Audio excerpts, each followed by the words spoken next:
அனைவருக்கும் வணக்கம். என் பெயர் சபரி. மூன்றாம் வகுப்பு. நான் இப்ப தமிழ் புக்ல உள்ள கதைகள் சொல்ல போறேன். அனைவருக்கும் வணக்கம். காகமும் நாகமும்.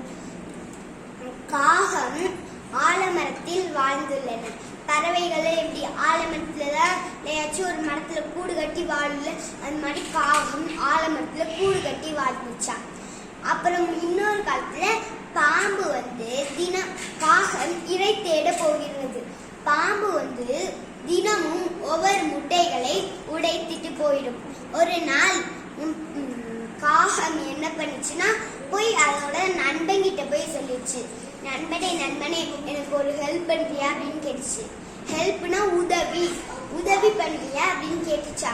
அதுக்கு குள்ளநரி என்ன சொல்லுச்சுன்னா, நீ போய் மகாராணியோட விலை உயர்ந்த போயாச்சும் ஒரு பொருளை போய் எடுத்து உன் கூட்டுல போய் போடு அப்படின்னு சொல்லிச்சான்.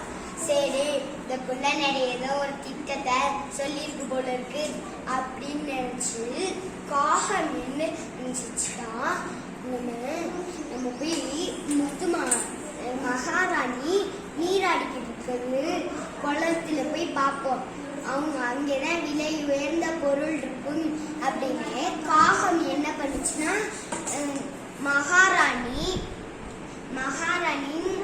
மகாராணி நீராட குளத்துக்கு போனுச்சான். குளத்துக்கு போனோட்டி இந்த ஓரத்துல விலை உயர்ந்த பொருள் முத்து மாலை கிடைச்சான். அதுக்கு காகம் தன் முத்து மாலையை கொத்தி கொண்டு எடுத்து சென்று போய் அது கூட்டுல போனுச்சான். மகாராணிக்கு என்ன சொன்னாங்கன்னா, காவலர்களே அதை பிடிங்கள், என் முத்து மாலையை அது எடுத்து சென்றார். காவலர்கள் ஓடி போய் அதை பிடிக்க போனாங்களாம். ஆனா காகம் அவங்களால பிடிக்கவே முடியல. ஆனா காகம் தன் கூட்டில போய் போட்டுருச்சு. பாம்பு என்ன ஆயிடுச்சுன்னா, பாம்பு முட்டைகளை உடைக்க வந்துச்சு. முட்டைகளை உடைக்கும் போது இந்த காவலர்கள் என்ன பண்ணிட்டானா, காவலர்கள் வேல் வச்சிருப்பாங்கல்ல, அதை வச்சு குத்திட்டான்.